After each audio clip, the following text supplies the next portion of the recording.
For most of my adult life, I was overweight or obese, and I felt like a failure. And there was a concept that people kept using when they were talking to me. They would say, well, just exercise some willpower, right? Just eat less, exercise more, use your willpower. And I spent a lot of time when I've been researching the new weight loss drugs, so Ozempic and Wegovy, things like that, looking at this concept of willpower. And we all know that willpower exists. It's real, right? You will have exercised willpower at some point in your life for something, right?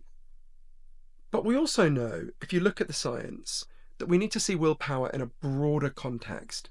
So the evidence shows there are three kinds of cause of obesity, and they all play out to some degree for someone.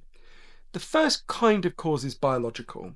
So there are genetic contributions to obesity. As you become obese, brain changes happen in your brain that make it harder to go back, all sorts of biological factors.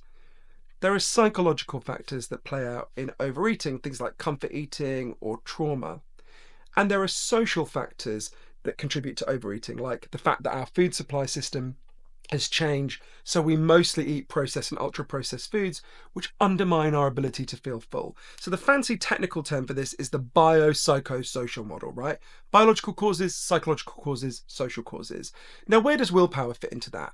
Well, it's one part of the psychological profile, right?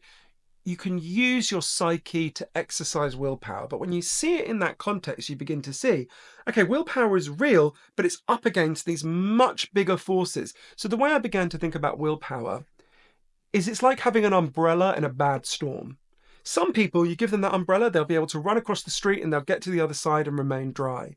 But for most people, the storm is so great that it'll just break the umbrella and drench them, right? You've got willpower, I've got willpower.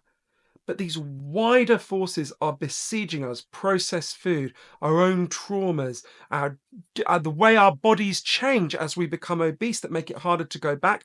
And for most of us, they're breaking our ability to use our willpower in the medium to long term. So if you're in the position I was in, it's not your fault. You shouldn't feel ashamed. You're in a storm. You're doing your best.